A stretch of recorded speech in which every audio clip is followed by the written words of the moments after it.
Good afternoon, শুভ অপরাহ্ন। আমি অর্চিতা শীল। আজকে regional centre IGNOU কলকাতায় থেকে আমি বিপিএসসি 131 এর ইউনিট 2 অ্যান্ড ইউনিট 3 এর ওপরে আমার বক্তব্য রাখছি। ইউনিট 2 এর যে বিষয়টির উপর আমি আলোচনা করছি সেটি হচ্ছে রাষ্ট্রবিজ্ঞানের বিশ্লেষণ ধারা বা দৃষ্টিভঙ্গি।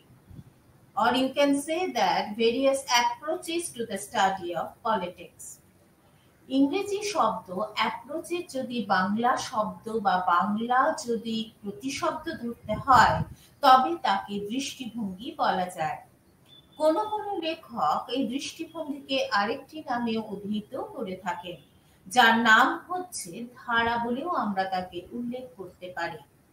এখন এই প্রসঙ্গে বলতে গিয়ে বিখ্যাত রাষ্ট্রবিজ্ঞানী ইসহাক সাহেব একটা কথা বলেছিলেন। কি বলেছিলেন? বলেছিলেন যে an approach in political inquiry is a general strategy for studying the political phenomena. রাজনৈতিক পর্যালোচনার ক্ষেত্রে যদি ব্যবহৃত বা অনুসৃত যে পদ্ধতিগুলো রয়েছে তার ভিত্তিতে দৃষ্টিভঙ্গি সমূহকে আমরা বিভিন্ন ভাবে ভাগ করতে পারি। যেমন তার মধ্যে রয়েছে ঐতিহাসিক দৃষ্টিভঙ্গি, আইনগত দৃষ্টিভঙ্গি, বৈজ্ঞানিক দৃষ্টিভঙ্গি, আচরণবাদী দৃষ্টিভঙ্গি, মার্ক্সীয় দৃষ্টিভঙ্গি ইত্যাদি। মূল্যবোধ বা ভ্যালু এডেড এই কনসেপ্টের উপর ভিত্তি করে আমরা দৃষ্টিভঙ্গিকে আরো অনেকে অনেকভাবে ভাগ করেছেন। যেমন বলতে পারি যাকে বলা যায় নীতিমান সূচক দৃষ্টিভঙ্গি বা নরম্যাটিভ অ্যাপ্রোচ, এবং আরেকটি রয়েছে এম্পেরিক্যাল অ্যাপ্রোচ বা অভিজ্ঞতাবাদী দৃষ্টিভঙ্গি। প্রথমে আমরা একটু আলোচনার ক্ষেত্রে সনাতনী বা ট্র্যাডিশনাল বা সাবেকি দৃষ্টিভঙ্গিকে নিয়ে আসি। সাবেকি দৃষ্টিভঙ্গি বলতে যে দৃষ্টিভঙ্গিটাকে সাধারণত আমরা ভীষণ প্রাচীন বলে মনে করি, কিন্তু আজ অবধি দেখা গেছে দীর্ঘ সময়কাল ধরেও কিন্তু সেটাকে ফলো করা হচ্ছে বা অনুসরণ করা হচ্ছে। এই ধরনের দৃষ্টিভঙ্গিকেই আমরা সাবেকি দৃষ্টিভঙ্গি বলে উল্লেখ করতে পারি। এবং রাষ্ট্রবিজ্ঞানের যদি গোড়া থেকে আমরা একটু মনে করি, যদি তার পাতাগুলো উল্টাই, তাহলে দেখা যায় যে অনেকে বলেছেন যে অনেক রাষ্ট্রবিজ্ঞানী বলেছেন যে বহু রাজনৈতিক দার্শনিক চিন্তাবিদ যারা রয়েছেন, গবেষক রয়েছেন, বিজ্ঞানীরা রয়েছেন, সংবিধান বিশেষজ্ঞরা রয়েছেন, তারা বলেছেন যে এই সাবেকি দৃষ্টিভঙ্গির উপর ভিত্তি করে পরবর্তীকালে অনেক ধরনের অ্যাপ্রোচ বা দৃষ্টিভঙ্গির ডেভেলপমেন্ট ঘটেছে বা বিশ্বের বিকাশ সাধন ঘটেছে। এই প্রসঙ্গে বলতে গিয়ে অ্যালান বল, অর্থাৎ বিখ্যাত রাষ্ট্রবিজ্ঞানী, আমরা অ্যালান বলের কথা খুব বলে থাকি। অ্যালান বল সাবেকি দৃষ্টিভঙ্গি বলতে কি বোঝাতে চেয়েছেন? বোঝাতে চেয়েছেন এটাই যে সাবেকি দৃষ্টিভঙ্গি বলতে সাধারণত দর্শন, ইতিহাস এবং আইন কেন্দ্রিক যে দৃষ্টিভঙ্গি রয়েছে সেগুলোকে তিনি বুঝিয়েছেন। সেক্ষেত্রে তাদের মধ্যে কি জেনারেল ক্যারেক্টারিস্টিক্স থাকে বা সাধারণ বৈশিষ্ট্য কি থাকে, সেখানে বলা হচ্ছে সাধারণ বৈশিষ্ট্য হলো মূলত সাধারণত বলা যায় it is a descriptive in nature, অর্থাৎ বর্ণনাত্মক বলা যায়। এখানে বলা যায় যে এটা একটা অবরোহণমূলক একটা ব্যাপার থাকে। It is an institutional approach, প্রাতিষ্ঠানিক ব্যাপার হতে পারে, অন্তর্দর্শী হতে পারে, এবং it can be a value added হতে পারে অ্যাপ্রোচ, অর্থাৎ মূল্যবোধ বোধাত্মক দৃষ্টিভঙ্গি হিসেবে আমরা তাকে বিবেচনা করতে পারি। এরপরে আমরা যেটা আলোচনা করব সেটা এই সাবেকি দৃষ্টিভঙ্গির মধ্যে যে দৃষ্টিভঙ্গিকে আমরা প্রথমে নিয়ে আসি, that is the philosophical approach বা সাবেকি দৃষ্টিভঙ্গি। বা সাবেকি দৃষ্টিভঙ্গির মধ্যে যে বিষয়টিকে আমরা নিয়ে পড়ব সেটি হচ্ছে দার্শনিক দৃষ্টিভঙ্গি বা that is the philosophical approach. রাষ্ট্রনৈতিক চর্চার প্রথম থেকে যদি বিচার করা হয় তাহলে দেখা যায় যে যদি if we analyze the political scenario, অর্থাৎ রাজনৈতিক বিশ্লেষণ যদি আমাদের কিছু করতে হয়, সেখানে কিন্তু তার সঙ্গে there is an important intimate relation between the political activity and the philosophy, অর্থাৎ রাজনৈতিক বিশ্লেষণের সঙ্গে দর্শনের একটা ঘনিষ্ঠ যোগাযোগ পরিলক্ষিত হয়ে থাকে। সুতরাং এরপর আমাদের জানতে ইচ্ছে হয় যে দার্শনিক দৃষ্টিভঙ্গির কি কি মূল লক্ষ্য রয়েছে, বা what are the characteristics of the philosophical approach. সেখানে যদি বিচার করা যায় তাহলে দেখা যায় যে দার্শনিক দৃষ্টিভঙ্গি অনুসারে সবকিছুর মতো রাজনৈতিক যে বিষয়াবলীগুলো রয়েছে, অর্থাৎ যে সমস্ত পলিটিক্যাল ইনসিডেন্টস কিছু না কিছু ঘটে চলেছে, সেখানে কিছু না কিছু ট্রুথ বা কিছু না কিছু সত্য নিহিত রয়েছে। দ্বিতীয়ত বলা যায় যে দার্শনিকরা মনে করে থাকেন যে পলিটিক্যাল অ্যাক্টিভিটি বা রাজনৈতিক কাজকর্মের পেছনে একটা সাধারণত সার্বজনীন বা ইউনিভার্সাল একটা ভ্যালু বা সার্বজনীন মূল্যবোধ, এই ধারণা বা কনসেপ্টটা নিহিত থাকে। রাজনৈতিক দার্শনিকের what are the prime aim, অর্থাৎ তার প্রধান কি কাজ হয়, সেই কাজ হচ্ছে, প্রধানই কাজ হচ্ছে এই ইউনিভার্সাল ভ্যালুস অর্থাৎ সার্বজনীন মূল্যবোধকে নিয়ে কাজ করতে হয়। যেমন তার মধ্যে কি কি উপাদান বা ফ্যাক্টর নিয়ে আমরা আলোচনা করতে পারি, যেমন হচ্ছে ফ্রিডম বা স্বাধীনতা, জাস্টিস বা ন্যায় বিচার, আনুগত্য বা বলা যায় যে রেসপেক্ট ইত্যাদি বিষয়গুলো কিন্তু তার মধ্যে ইনকর্পোরেটেড হয়ে যায় বা যুক্ত হয়ে যায়। এছাড়া বলা যায় আর কি দার্শনিক দৃষ্টিভঙ্গিকে বিচার করতে গেলে তার কি আর ক্যারেক্টারিস্টিক্স থাকতে পারে। এই দৃষ্টিভঙ্গি দিয়ে যারা আলোচনা করেন সেই সমস্ত প্রবক্তারা বলে থাকেন যে কি ঘটেছে এই প্রশ্নটি অপেক্ষা কি ঘটা উচিত, হোয়াট শুড বি ডান, কি ঘটা উচিত বা কি হওয়া উচিত, এই ধরনের প্রশ্নগুলোই সাধারণত বেশি ইম্পর্টেন্স বা গুরুত্ব পেয়ে থাকে।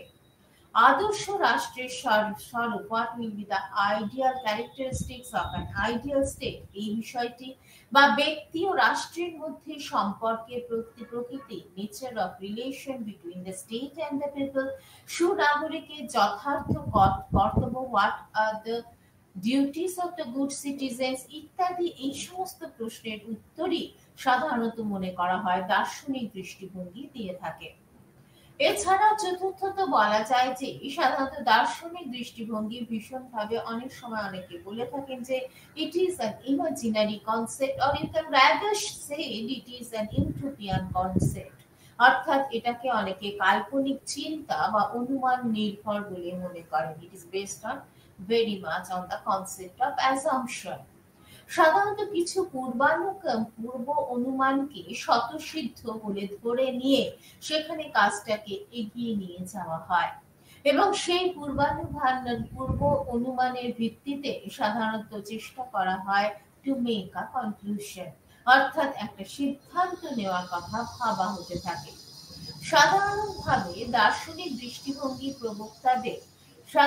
প্রবক্তাদের মধ্যে এই পদ্ধতিটা তারা যেটা ব্যবহার করে থাকি, সাধারণত ইট ইজ ক্যান বি মানে ডেসক্রাইবড অ্যাজ, বলতে পারো বা এটাকে এভাবে বলা যায় যে অবরোহী পদ্ধতি, অর্থাৎ স্টেপ বাই স্টেপ তুমি দেখে থাকো।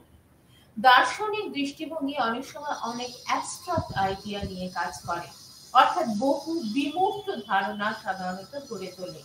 যেমন বলা যেতে পারে রুশোর সাধারণ ইচ্ছার তত্ত্ব, অর্থাৎ বলা যায় যে রুশোর কনসেপ্ট অফ জেনারেল উইল, বা হেগেলের আদর্শ রাষ্ট্র, সেটা হয়তো বাস্তবে সম্ভব নাও হতে পারে, it can not be possible in reality, অর্থাৎ হেগেলের যে আইডিয়াল স্টেট বা কনসেপ্ট অফ আইডিয়াল স্টেট, কিংবা গ্রিনের বলা যেতে পারে the concept of morality based of the one of the important factor of state, অর্থাৎ নৈতিকতা নির্ভর যে রেসপেক্ট আমরা রাষ্ট্রের প্রতি দেখাবো, অর্থাৎ অব্লিগেশন, এই কনসেপ্টটাও সেভাবে হয়তো কি হয় না, বাস্তবে প্রথিত করা যায় না। কিন্তু দার্শনিক দৃষ্টিভঙ্গি এই সমস্ত বিষয়গুলোকে নিয়ে আলোচনা করে থাকে।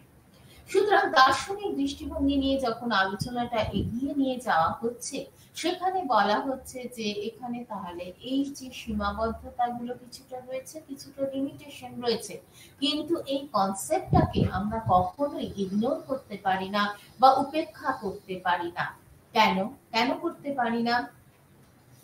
বলা হয় যে এই দৃষ্টিভঙ্গি অনেকে বলে থাকে নিশ্চয় it is not very much associated with the concept of reality, অর্থাৎ এটা অনেক সময় এই দৃষ্টিভঙ্গি বাস্তবতা বিবর্জিত হয়ে থাকে, it is an utopian concept, কল্পনা নির্ভর হয়ে থাকে।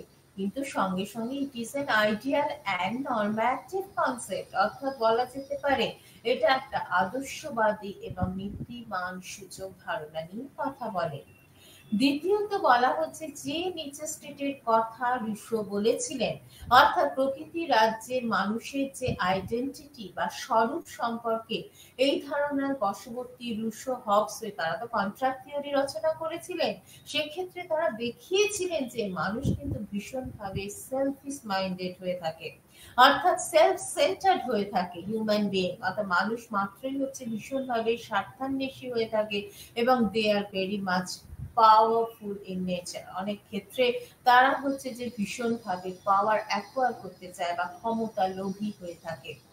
তৃতীয়ত বলা যেতে পারে যে এরা সাধারণত আদর্শ, আইডিওলজি, নৈতিকতা, মরালিটি এবং চিরাচরিত যে মূল্যবোধ সেই মূল্যবোধের উপর ভীষণভাবে এমফাসিস দিয়ে থাকে বা মাত্রাতিরিক্ত গুরুত্ব দিয়ে থাকে। এরপরে আমরা যেটা সাবেকি দৃষ্টিভঙ্গির মধ্যে যে দৃষ্টিভঙ্গি নিয়ে আলোচনা করব, that is the historical approach বা ঐতিহাসিক দৃষ্টিভঙ্গি। সুতরাং বলা যায় যে সাবেকি বা সনাতন দৃষ্টিভঙ্গিগুলির মধ্যে অন্যতম প্রধান দৃষ্টিভঙ্গি হচ্ছে এই হিস্টোরিক্যাল অ্যাপ্রোচ বা ঐতিহাসিক দৃষ্টিভঙ্গি। এই দৃষ্টিভঙ্গিতে সাধারণত we have go through the past of our the past, অর্থাৎ we have to analyze our past, অর্থাৎ আমাদের অতীতের বিষয় নিয়ে পর্যালোচনা করতে হয়। এইভাবে অতীত রাজনীতির যে হিস্ট্রি বা ইতিহাস, তার যে প্রেক্ষাপট, ব্যাকগ্রাউন্ড ইত্যাদি সম্পর্কে we have to acquire many documents, অর্থাৎ তথ্য সংগ্রহ করা। সংগৃহীত যে তথ্যগুলো আমরা যেগুলো সংগ্রহ করলাম সেগুলোকে we have to analyze, অর্থাৎ বিশ্লেষণ করা, এবং তার ভিত্তিতে we have to go a concept we have to draw a future concept, অর্থাৎ বলা যেতে পারে যে তার ভিত্তিতে একটা ভবিষ্যৎ সম্পর্কে একটা আলোচনা করা বা সে সম্পর্কে সিদ্ধান্ত নেওয়া এই দৃষ্টিভঙ্গিতে সাধারণত করা হয়ে থাকে বা হিস্টোরিক্যাল অ্যাপ্রোচে এই বিষয়টির উপরে ভীষণভাবে ইম্পর্টেন্স বা গুরুত্ব দেওয়া হয়ে থাকে। সুতরাং বলা যায় যে ঐতিহাসিক দৃষ্টিভঙ্গি অনুসৃত পদ্ধতিটা হয়ে থাকে very much descriptive in nature, অর্থাৎ সাধারণত বর্ণনামূলক হয়ে থাকে। এ প্রসঙ্গে বলতে গিয়ে অধ্যাপক অ্যালান বল কি বলেছিলেন? অ্যালান বল বলেছিলেন যে ঐতিহাসিক, সুতরাং সেটা ডেসক্রিপটিভ যেহেতু, ঐতিহাসিক বর্ণনামূলক কৌশল হলো সংগৃহীত যে তথ্য, আমরা যে তথ্যগুলোকে সংগ্রহ করছি, কালেক্ট করছি, on the basis of that সংগৃহীত তথ্য প্রমাণের ভিত্তিতে অতীতের ঘটনাগুলোকে বিশ্লেষণ করা, অ্যানালাইজ করা এবং সাম্প্রতিক কালের যে রাজনৈতিক ক্রিয়াকলাপ রয়েছে সেই সম্পর্কে সম্ভাব্য একটা অনুসিদ্ধান্ত বা একটা ডিসিশনে উপনীত হওয়া। এখন এই ঐতিহাসিক দৃষ্টিভঙ্গির কিছু ত্রুটিও থেকে থাকে বা কিছু ড্রব্যাক হয়ে থাকে। প্রথমত যেটা বলা যায় সেটা বলা যেতে পারে যে অতীত সম্পর্কে যে সমস্ত তথ্য সংগ্রহ করা হয় সেখানে সেগুলো প্রামাণ্যতার অভাব থাকে, তার ফলে সেখানে এই তথ্য বা তোমার ডকুমেন্টস গুলো অনেক সময় ইনকমপ্লিট হয়ে থাকে বা সেখানে অসম্পূর্ণতা রয়ে থাকে। দ্বিতীয়ত বলা যেতে পারে যে সমগ্র দেশে কোনো একটি যুগে রাজনৈতিক কার্যকলাপ বা পলিটিক্যাল অ্যাক্টিভিটি সেটা অনেক বেশি হয়ে থাকে, ব্রডার সেন্স এটাকে আমরা ব্যাপক করতে পারি, ব্যাপক হতে পারে, এবং সামগ্রিক যে পরিচয় সে সম্পর্কেও পুরোপুরি একটা সিদ্ধান্ত বা সামগ্রিক পরিচয় সেটাও কখনো অনেক সময় এই ঐতিহাসিক বা হিস্টোরিক্যাল কনসেপ্টের মাধ্যমে সেখানে পৌঁছানো যায় না। এরপরে আমরা যেটা করব সেটা এক ধরনের দৃষ্টিভঙ্গি, সেটা হচ্ছে আইনগত বা আইনমূলক দৃষ্টিভঙ্গি। সেখানে কি বলা হয়েছে? বলা হয়েছে এটাই যে আইন ও বিচার বিভাগীয় যে প্রক্রিয়া রয়েছে, অর্থাৎ জুডিশিয়াল যে সমস্ত ধরো প্রসেস আমাদের মধ্যে দিয়ে we have to go through some the judicial process, অর্থাৎ বিচার বিভাগীয় প্রক্রিয়া এবং এই যে পলিটিক্যাল বিভিন্ন বা রাজনীতি যে চর্চা, এই দুটো বিষয় কিন্তু they are very much related to each other, তারা ভীষণভাবে ঘনিষ্ঠভাবে যুক্ত। এই দৃষ্টিভঙ্গির যারা পায়োনিয়ার বা প্রবক্তারা রয়েছেন, তারা রাষ্ট্রকে শুধুমাত্র একটা রাজনৈতিক বা পলিটিক্যাল অর্গানাইজেশন বা রাজনৈতিক বা সামাজিক বা একটা সোশ্যাল অর্গানাইজেশন হিসেবেই দেখেন না, এবং সেখানে তারা না দেখে তাকে একটা বরং একটা, এটা বলা যেতে পারে, একটা আইনগত সংস্থা হিসেবে দেখার চেষ্টা করে।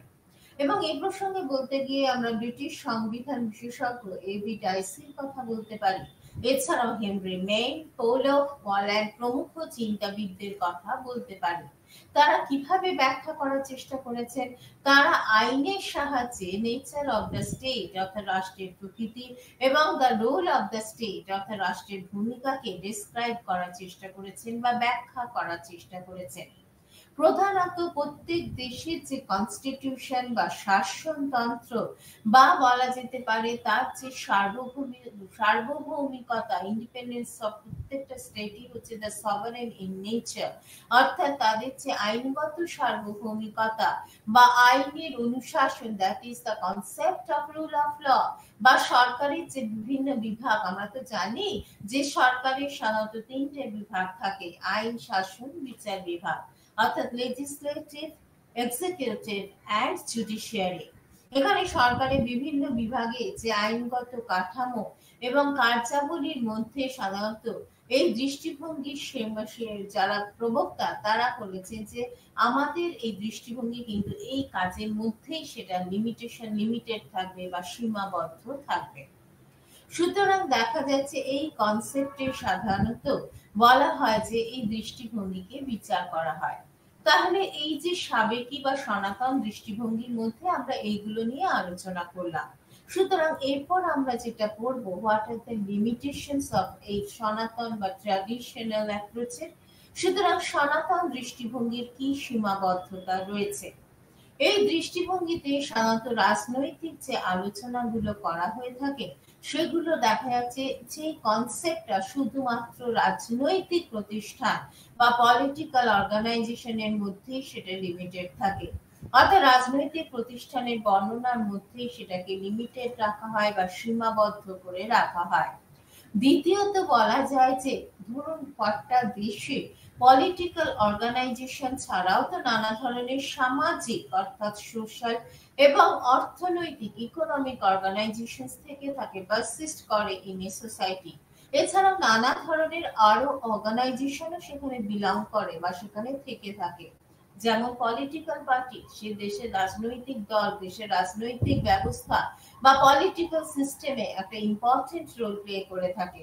জনমত, পাবলিক ওপিনিয়ন, বিভিন্ন যে প্রেশার গ্রুপ, অর্থাৎ আমরা যেমন বলতে পারি সেটা ইন্ডাস্ট্রিয়ালিস্ট গ্রুপ হতে পারে, যেমন ধরুন এখন আম্বানির কথা বলা যায়, আদানির কথা বলা যায়। আদানির আজকে যে অবস্থা, তার জন্য কি দেশের ইকোনমিতে তার প্রভাব পড়ছে না? শেয়ার বাজারে তার প্রভাবে তার শেয়ার বাজারে কি হচ্ছে, তাদের শেয়ার মার্কেটে তাদের শেয়ারের দাম পড়ছে না? পড়ছে তো। সুতরাং এই যে বিভিন্ন স্বার্থান্বেষী গোষ্ঠী ইত্যাদি, সেইগুলোকে কিন্তু এখানে কি করা হয়েছে, এগুলোকে নিয়ে সেভাবে আলোচনা করা হয়নি। Rather you can say that this concept has been ignored there, অর্থাৎ সেই দৃষ্টিভঙ্গি, সেখানে এই দৃষ্টিভঙ্গিতে সেগুলো সাধারণত উপেক্ষা করা হয়েছে। দ্বিতীয়ত বলা যেতে পারে এই দৃষ্টিভঙ্গিতে আন্তঃসমাজকেন্দ্রিক আলোচনায় সেভাবে, অর্থাৎ সেভাবে কোন রকম সাহস বা উৎসাহ এই সমস্ত কিছু দেখানো হয়নি।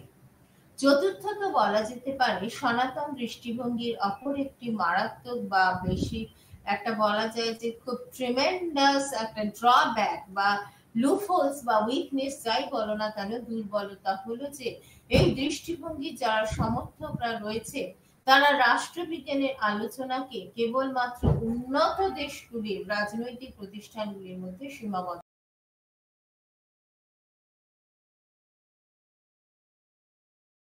এগিয়ে নিয়ে যায়। আমরা সাধারণত ডেভেলপ কান্ট্রিগুলোর কনসেপ্টে সবকিছু বিচার করার চেষ্টা করি, সেখানে কিন্তু আন্ডার ডেভেলপ বা ডেভেলপিং কান্ট্রিগুলোর গুরুত্বতা বা ইম্পর্টেন্স ততখানি পেয়ে থাকে না। পঞ্চমত বলা যায় যে ইন দ্য মডার্ন এরা, অর্থাৎ আধুনিক কালে যদি বলা যায় যে সেখানে এখন যারা আধুনিক দৃষ্টিভঙ্গি নিয়ে বিচার করেন তাদের মধ্যে এক ধরনের গ্রুপ রয়েছে যাদের আমরা বিহেভিয়ারিস্ট গ্রুপ বা আচরণবাদী বলে তাদের উল্লেখ করতে পারি। সে আচরণবাদী রাষ্ট্রবিজ্ঞানীদের মতে সমাজে ব্যক্তি ও বিভিন্ন গোষ্ঠীর যে আচার আচরণ রয়েছে, আমরা কি বলি human being is a social animal, আমরা আমাদের সমাজে বাস করি। সুতরাং সে সমাজে বিভিন্ন ধরনের, অর্থাৎ সেখানে কিন্তু ব্যক্তির সমারোহ দেখা যায়, শুধু ব্যক্তি না বিভিন্ন গ্রুপেরও সমারোহ দেখা যায়।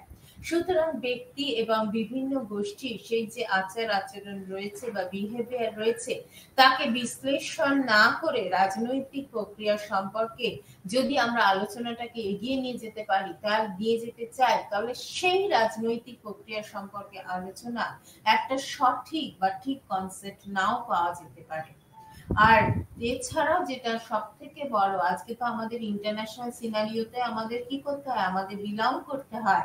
সুতরাং আন্তর্জাতিকতার যুগকেও কিন্তু এই কনসেপ্টে কি করা হয়, ইগনোর করা হয় বা উপেক্ষা করা হয়ে থাকে। এরপরে আমরা যে দৃষ্টিভঙ্গি নিয়ে আলোচনা করব সেটা হচ্ছে নরম্যাটিভ অ্যাপ্রোচ, বা যেটাকে আমরা বলে থাকি সাধারণত নীতিমান সূচক দৃষ্টিভঙ্গি, বা যেটাকে বলা হয় নীতিমান বাচক দৃষ্টিভঙ্গি। রাষ্ট্রবিজ্ঞানের আলোচনায় নীতিবাদ বাচক যে দৃষ্টিভঙ্গিটি রয়েছে সেই দৃষ্টিভঙ্গিটি হলো অন্যতম, এটাও it is can be related as an ancient approach বা প্রাচীন বা মাচ ওল্ডার অ্যাসপেক্ট বা অ্যাপ্রোচ হিসেবে আমরা তাকে উল্লেখ করতে পারি। প্রাচীন যুগে আমরা বিভিন্ন রাষ্ট্রবিজ্ঞানীর কথা বলতে পারি, যেমন প্লেটোর কথা বলতে পারি, অ্যারিস্টটলের কথা বলতে পারি। অ্যারিস্টটল তো রাষ্ট্রবিজ্ঞানের জনক হিসেবে আমরা তাকে পরিচয় দিয়ে থাকি।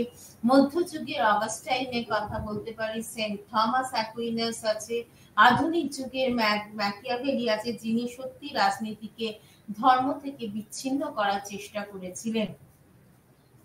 সোশ্যাল কন্ট্রাক্ট থিওরির প্রবক্তা হিসেবে আমরা হবস ল অফ রুসোর কথা বলতে পারি, সেপারেশন অফ পাওয়ার এর কনসেপ্ট হিসেবে মন্তেস্কিউর কথা বলতে পারি। এছাড়াও কান্ট আছে, ফিক্টে আছে, হেগেল তো আইডিয়াল স্টেটের কথা বলেছে, বোসানকোয়েট, এরাই হচ্ছে কিন্তু এই নরম্যাটিভ অ্যাপ্রোচের কি হচ্ছে সাধারণত পায়োনিয়ার বা নীতিমান সূচক দৃষ্টিভঙ্গির প্রধান প্রবক্তা হিসেবে আমরা তাকে উল্লেখ করতে পারি।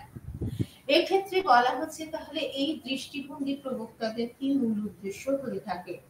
এই দৃষ্টিভঙ্গি প্রবক্তাদের মূল উদ্দেশ্য বা মেন এইম অফ এই ধরনের যে দৃষ্টিভঙ্গিতে যারা বিশ্বাস করেন তারা মনে করেন যে রাষ্ট্রবিজ্ঞানে এমন সব কিছু বিষয় আছে যেগুলো তর্ক অতীত, অর্থাৎ সেগুলোকে নিয়ে ডিবেট করে এগিয়ে নিয়ে যাওয়া যায় না।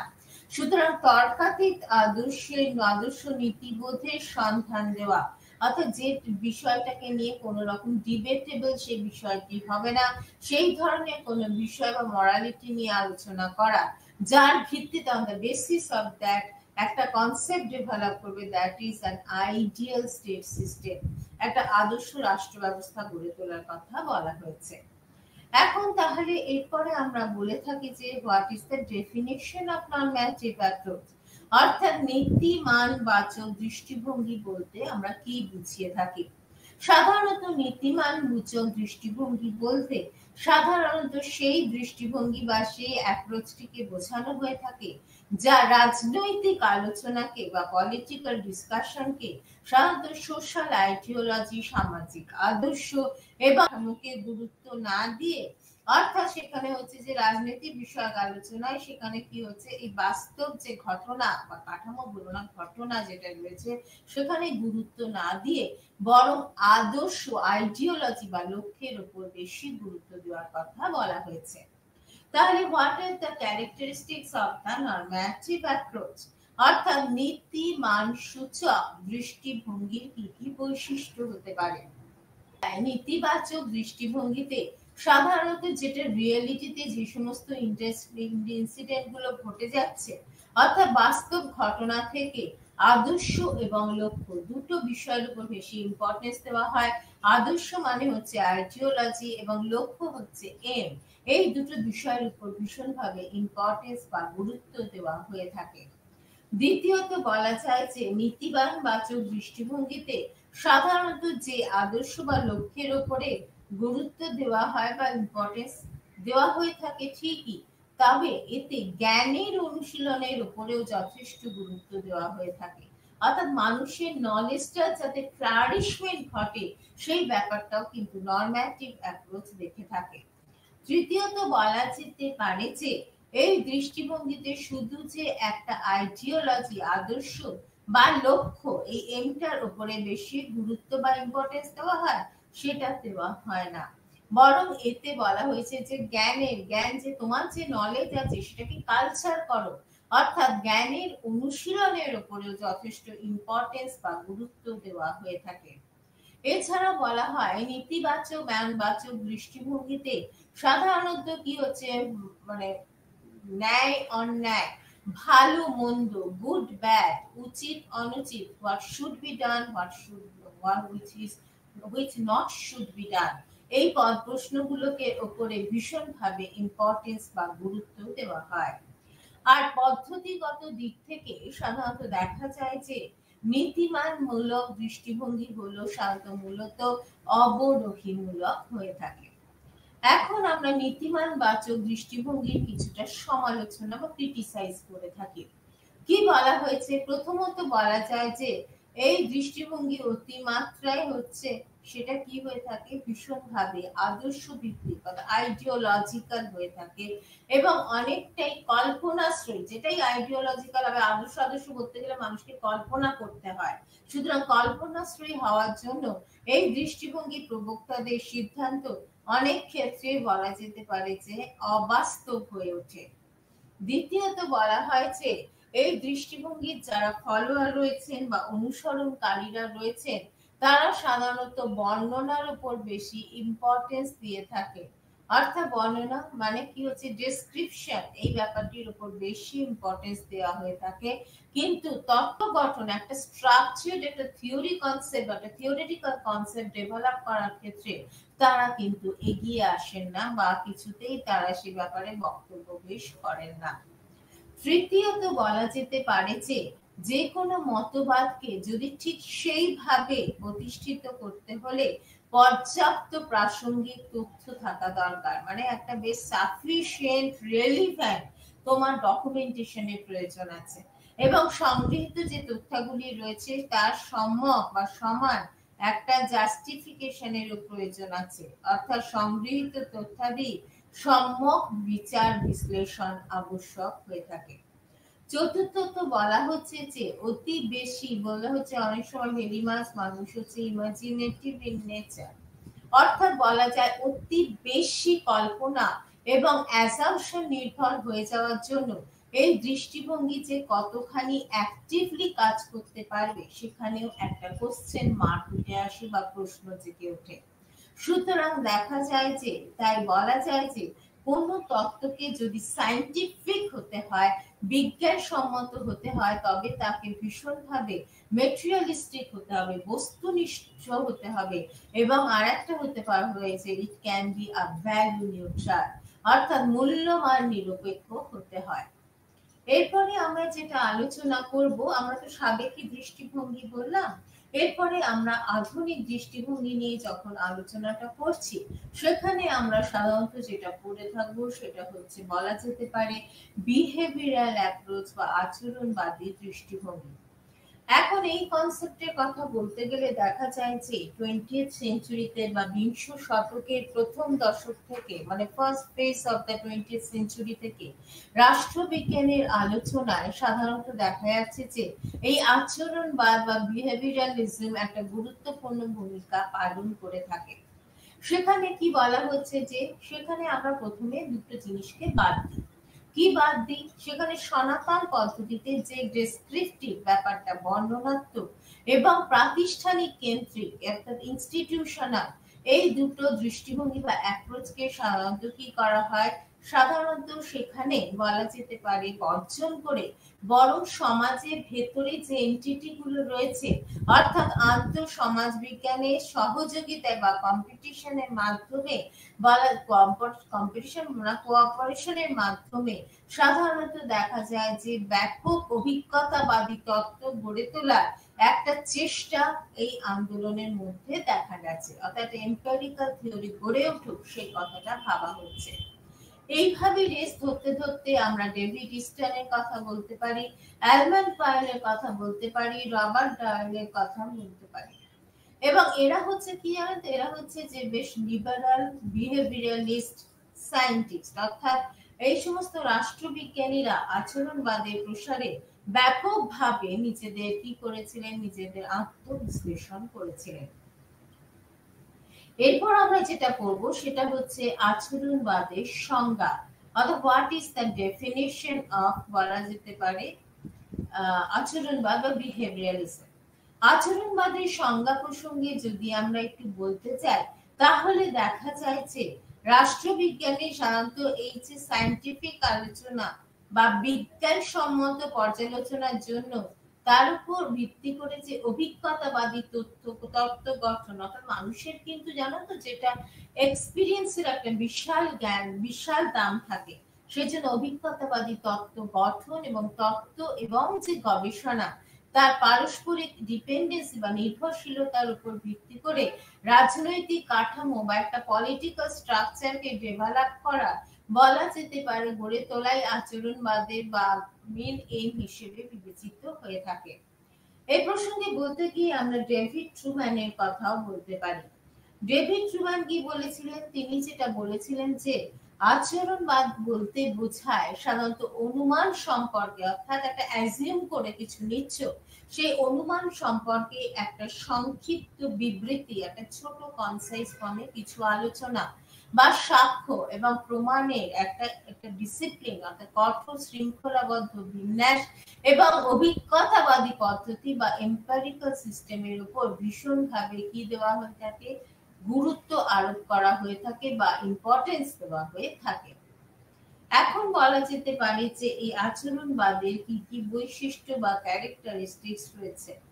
সেখানে বলা হচ্ছে যে আচরণবাদ যে সমস্ত হ্যাপেনিং গুলো, অর্থাৎ ঘটনা, স্ট্রাকচার, কাঠামো বা প্রতিষ্ঠান এবং মতাদর্শ, বলা যায় যে পরিবর্তে সাধারণত দেখা যাচ্ছে ব্যক্তি এবং সামাজিক যে গোষ্ঠী রয়েছে, সেই সামাজিক গোষ্ঠীর আচরণের একটা থিওরিটিক্যাল দিক, একটা তাত্ত্বিক দিক, আর একটা হচ্ছে বস্তুধর্মী বিশ্লেষণের উপর ভীষণভাবে কি দেওয়া হয়েছে, ইম্পর্টেন্স বা গুরুত্ব দেওয়া হয়েছে।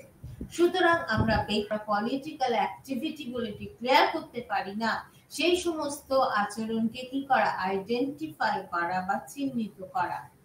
তৃতীয়ত যেটা বলা যায় যে আচরণবাদীরা সাধারণত যে ট্র্যাডিশনাল বা সাবেকি প্রতিষ্ঠা কেন্দ্রিক আলোচনা পদ্ধতিকে সাধারণত কি করেছে, ইগনোর করে মানে বলা যায় যে পদ্ধতিকে বর্জন করে মানুষের যে পলিটিক্যাল অ্যাক্টিভিটি, পলিটিক্যাল বিহেভিয়ার, অর্থাৎ রাজনৈতিক আচরণকে গবেষণার একটা কেন্দ্রবিন্দু হিসেবে গড়ে তোলার চেষ্টা করেছে।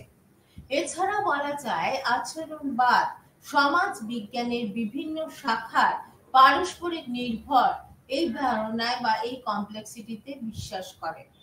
এখন বলা হচ্ছে আচরণবাদীরা সাধারণত রাজনৈতিক আচরণের বিশ্লেষণের ক্ষেত্রে সাধারণত বলা যায় যে সাইকোলজি, মনোবিজ্ঞান, সমাজতত্ত্ব, সোশিওলজি এবং সাংস্কৃতিক বৃদ্ধির ব্যাখ্যা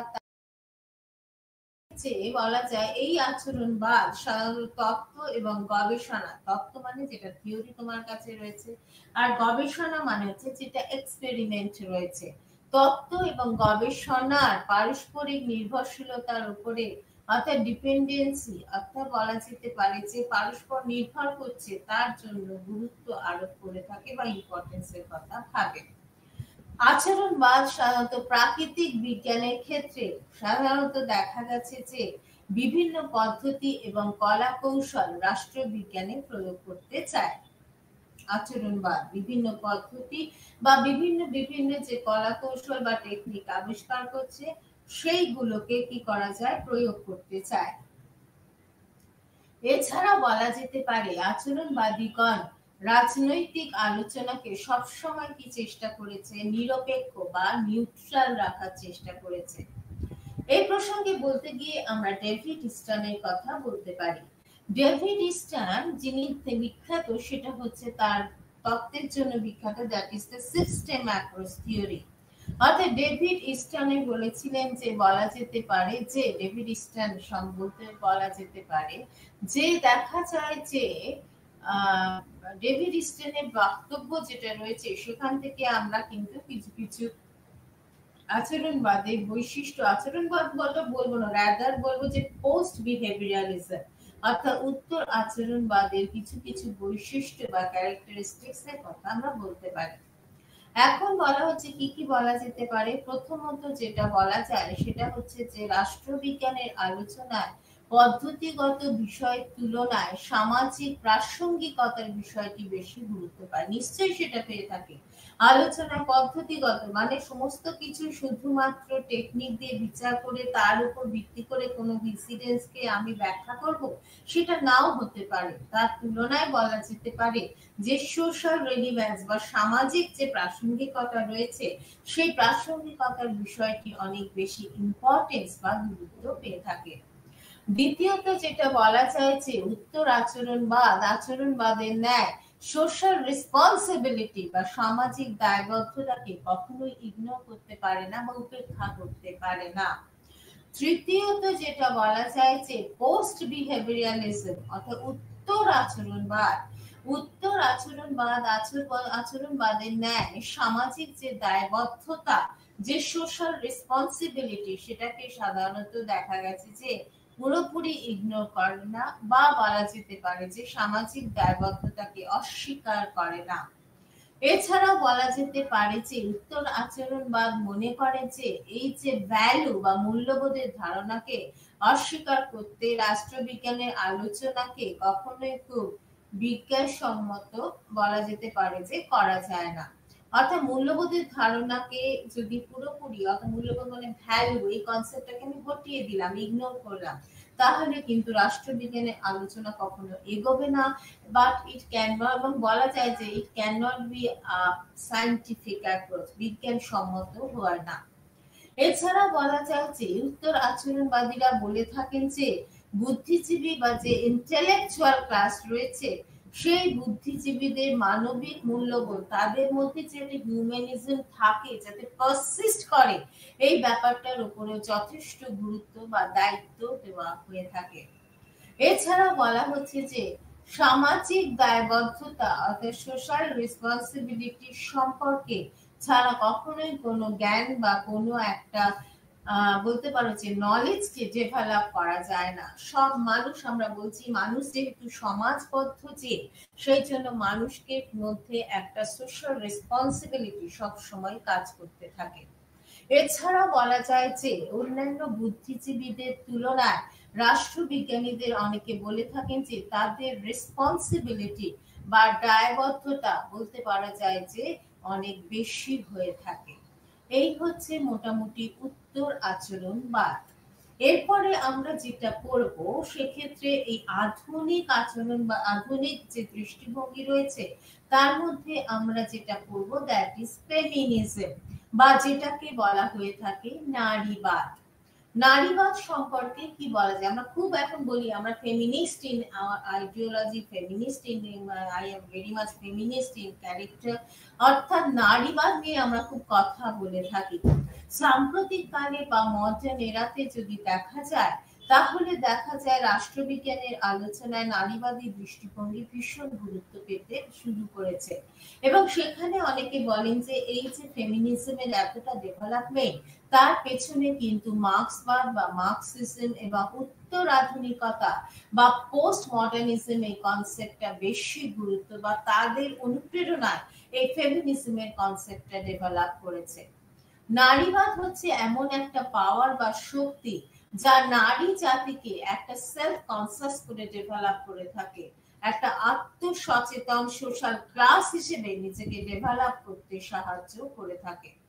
এই প্রসঙ্গে বলতে গিয়ে নারীবাদী চিন্তাবিদ বাসবী চক্রবর্তীর কথা আমরা বলতে পারি। বাসবী চক্রবর্তী কি বলেছিলেন? বলেছিলেন যে নারীবাদ হচ্ছে মূলত নারী মুক্তির জন্য কিংবা নারীর সমানাধিকার, কার সঙ্গে সমানাধিকার, equal rights to the people and the women, অর্থাৎ হচ্ছে নারীর সমানাধিকারের অর্জনের উদ্দেশ্যে গড়ে তোলা হচ্ছে কিছু থিওরি, তত্ত্ব, এবং একই সঙ্গে শুধু তত্ত্বটাকে ডেভেলপ করলে হয় না, তার প্রপার ইমপ্লিমেন্টেশনের প্রয়োজন হয়। একই সঙ্গে তার প্রয়োগ বা অ্যাপ্রোচকে আমরা বলতে পারি। নারীবাদের প্রধান উদ্দেশ্যই হচ্ছে যে একটি বলা যেতে পারে জেন্ডারলেস, অর্থাৎ লিঙ্গ বৈষম্যহীন একটা ইকুয়াল সোসাইটি বা সমাজ ডেভেলপ করা, এবং সেখানে নারী তার নিজস্ব পরিচয় নিয়ে, নিজস্ব আইডেন্টিটি নিয়ে সার্ভাইভ করতে পারবে বা বেঁচে থাকতে পারবে। এই প্রসঙ্গে বলতে গিয়ে আমরা প্রখ্যাত রাষ্ট্রবিজ্ঞানী রাজশ্রী বসুর কথাও বলতে পারেন, এবং এই রাজশ্রী বসু বলেছিলেন যে নারীবাদীরা সাধারণত দেখা গেছে যে অর্থনৈতিক, সামাজিক, রাজনৈতিক এবং সাংস্কৃতিক ক্ষেত্রে সাধারণত বলা যায় পেট্রিয়ার্কাল বা পিতৃতান্ত্রিক চিন্তা তাদের যে ভ্যালু, মূল্যবোধ বা অবস্থা বা সিনারিও এবং ব্যবস্থার পরিবর্তনের কথা বলে, যাতে নারীর লিঙ্গ ভিত্তিক বৈষম্যের অবসান ঘটে থাকে। এখন প্রসঙ্গে বলতে গিয়ে আমরা বিখ্যাত মার্ক্সীয় রাষ্ট্রবিজ্ঞানী আমাদের শ্রদ্ধেয় ডক্টর শোভনলাল দত্তগুপ্তের কথা বলতে পারি। ডক্টর শোভনলাল দত্তগুপ্ত নারীবাদী দৃষ্টিভঙ্গির প্রধান উপাদানগুলো সম্পর্কে আলোচনা করেছিলেন। কি বলেছিলেন? বলেছিলেন যে পুরুষ আর নারীর মধ্যে দেয়ার ইজ নো ডিস্টিংশন, কোনো পার্থক্য নেই। দ্বিতীয়ত বলা হচ্ছে পুরুষতন্ত্র, অর্থাৎ আমরা তো বেশিরভাগ যে রাষ্ট্রে দেখতে পাই পেট্রিয়ার্কাল সোসাইটি, অর্থাৎ সেখানে পুরুষতন্ত্রই বেশি রয়েছে। সেই পুরুষতন্ত্র নারীর যে নিজস্ব একটা আইডেন্টিটি থাকে সেটা কিন্তু স্বীকার করে না। এছাড়াও তৃতীয়ত বলা যেতে পারে নারীবাদ দাবি করে যে নারীর ক্ষমতায়ন, অর্থাৎ মানুষের যে নারীর ক্ষমতায়ন, অর্থাৎ হচ্ছে ওমেন এম্পাওয়ারমেন্ট, যে ক্ষমতা থাকে তা পুরুষের আধিপত্য থেকে বেরিয়ে আসতে সত্যি তাকে সাহায্য করবে। কিন্তু দেখা গেছে যে যদি বাস্তবে পরিলক্ষিত হয়, সেখানে বলা হচ্ছে যে প্রচলিত যে সমাজ ব্যবস্থা রয়েছে সেই সমাজ ব্যবস্থা অনেকটাই এক্সপ্লয়টারি ইন নেচার, শোষণমূলক হয়ে থাকে, এবং অর্থনৈতিক কাঠামোটিতে বজায় রাখতে গিয়ে প্যাট্রিয়ার্কাল যে ক্যারেক্টার, সমাজ ব্যবস্থার যে পিতৃতান্ত্রিকতা, সেটাকেই বজায় রাখার চেষ্টা করে। সুতরাং প্রথমে তোমাকে you have to dissolve the patriarchal society, অর্থাৎ পিতৃতন্ত্রের অবসান ঘটাতে গেলে সেখানে প্রথমে you have to go to the radical change of the economy of a society. সমাজের অর্থনৈতিক যে পরিকাঠামো আছে তাকে চেঞ্জ করতে হবে।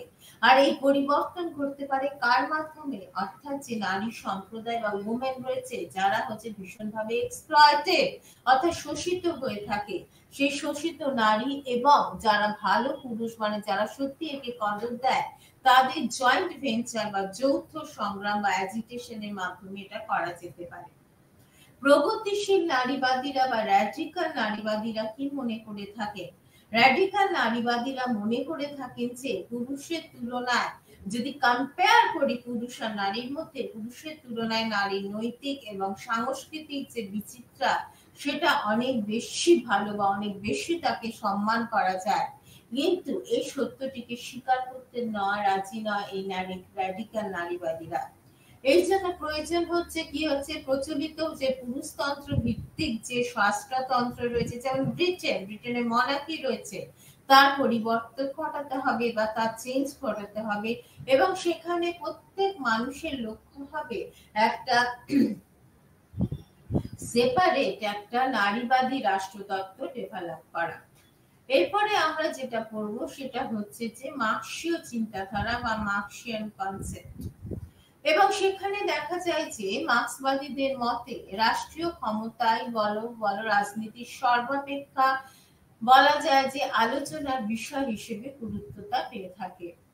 মার্ক্সবাদীদের মতে সাধারণত দেখা যায় যে রাষ্ট্রীয় ক্ষমতা রাজনীতির প্রধান